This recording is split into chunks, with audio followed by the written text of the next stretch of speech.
Bonjour tout le monde, c'est Soudaf avec vous. Aujourd'hui, on va réaliser deux recettes en une seule vidéo parce que ces deux recettes demandent les mêmes ingrédients, les mêmes proportions, tout est la même chose. Donc directement, on va voir ensemble la recette du pralin de noisettes et de la pâte pralinée aux noisettes. Une recette très simple et facile, une recette de base qu'on utilise dans beaucoup de nos réalisations.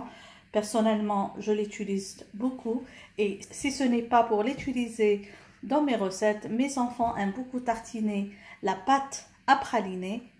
Directement, on va voir ensemble les ingrédients. Pour cette recette, on va avoir besoin d'amandes, de noisettes et de sucre, temps pour temps en poids. Donc le même poids d'amandes, de noisettes et de sucre.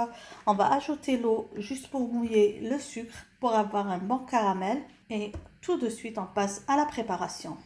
On va commencer par torréfier les amandes et les noisettes. Bien sûr, vous pouvez faire ça dans le four. Moi, je vais faire ça juste comme ça à la poêle.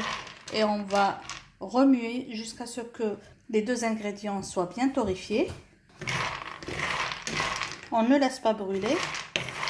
Pour ma part, quand les fruits secs vont être torréfiés et que je vais les caraméliser, je vais les réduire en poudre dans le Thermomix. Bien sûr, vous pouvez utiliser votre robot. Pour le pralin de noisettes, vous n'avez pas besoin de trop mixer les ingrédients juste pour avoir une poudre selon votre goût, que ce soit une poudre bien fine ou encore une poudre concassée. Tout dépend comment vous allez utiliser votre pralin de noisettes. Pour la pâte pralinée de noisettes, il faut ou bien un bon robot comme le Thermomix, sinon il faut mixer, laisser le robot reposer parce qu'il va trop chauffer, mixer encore et laisser le robot reposer pour ne pas le cramer. Très important, il ne faut pas brûler vos fruits secs parce que tout à l'heure avec le caramel, ils vont encore continuer la cuisson. Donc assurez-vous que la cuisson est uniforme, que ça ne soit pas trop cuit. Je vais faire ça quelques minutes encore et je vais retirer du feu. Une chose que je fais quand je suis en train de torréfier comme ça les graines, chaque fois que j'ai comme ça la peau qui se retire, je la retire. Donc qu'est-ce que je fais? Je me place devant l'évier et je commence à souffler. La peau va s'envoler de la poêle. Pourquoi je fais ça? Pour que la peau ne brûle pas, parce que la peau, elle va être toujours au contact du métal, elle va brûler et ça peut causer que vous allez avoir une pâte pralinée ou un pralin amer. Donc moi, comme ça, je suis satisfaite de la cuisson de mes fruits secs. Je vais les retirer et je vais préparer le sucre caramélisé pour ensuite enrober ces fruits dedans. Comme ça, je vais mettre le sucre et je vais ajouter un petit peu d'eau, comme je vous ai dit, juste pour mouiller le sucre. Voilà. Les quantités, vous allez les trouver en bas dans la boîte de description. Je vais laisser cuire jusqu'à ce que le sucre fonde complètement et qu'il prenne une belle couleur ambrée. Voilà. On peut toujours couvrir la poêle parce que la vapeur qui va se former va nettoyer tous les cristaux de sucre qui vont s'installer sur les parois de la poêle. Donc quand on va mettre le couvercle, la condensation va nettoyer les parois de la poêle. Et ensuite, on va retirer pour laisser que le sucre caramélise uniformément. Donc, comme ça. Là, comme vous voyez, le sucre a bien fondu. Je retire le couvercle et je vais surveiller la cuisson du caramel pour qu'il obtienne une belle couleur ambrée. Il ne faut pas que ça brûle. Et ensuite, on va introduire nos ingrédients. J'ai préparé un plateau que j'ai chemisé avec une feuille d'aluminium pour que dès que ma préparation est prête, je la verse directement pour la laisser bien refroidir. Pour moi, ça a obtenu une belle couleur. J'introduis comme ça les ingrédients.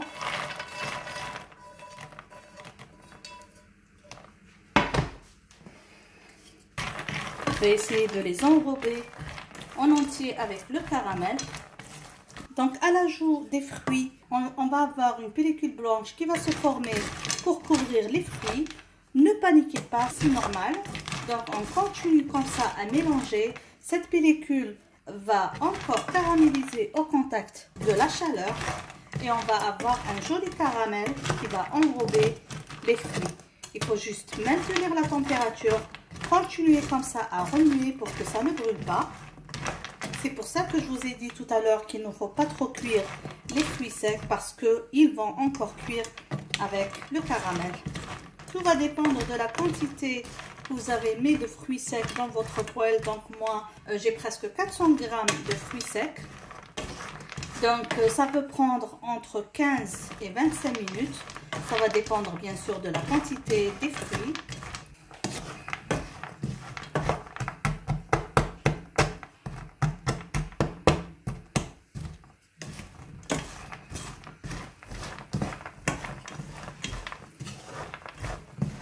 Vous voyez, ça commence à prendre. Il faut juste être patient. Pour baisser le feu au besoin pour que ça ne brûle pas. Plus le caramel va enrober les fruits, plus le sucre va fondre rapidement. On voit bien le caramel, car le sucre maintenant a bien fondu. Et on va retirer du feu. Les fruits sont bien enrobés de tout le caramel. Alors comme vous voyez, mes fruits ont obtenu une belle couleur.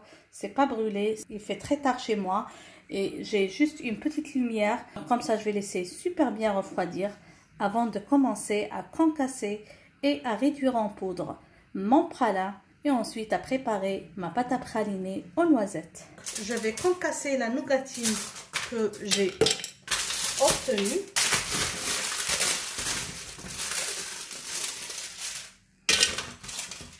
Voilà, j'ai tout placé dans le bol du Thermomix. Je vais tout d'abord commencer par réduire ma nougatine aux noisettes en poudre. Et puis je vais prélever une petite quantité que je vais utiliser pour préparer la dacquoise aux noisettes. Et je continuerai à mixer encore une fois jusqu'à avoir la pâte de praliné.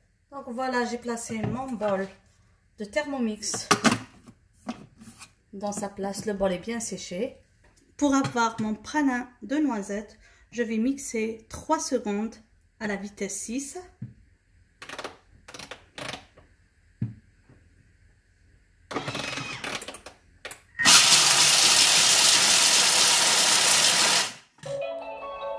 Voilà la poudre que j'ai obtenue. Là, je vais prélever 100 g parce que je vais l'utiliser dans ma dacquoise et je vais réduire le reste en pâte pralinée.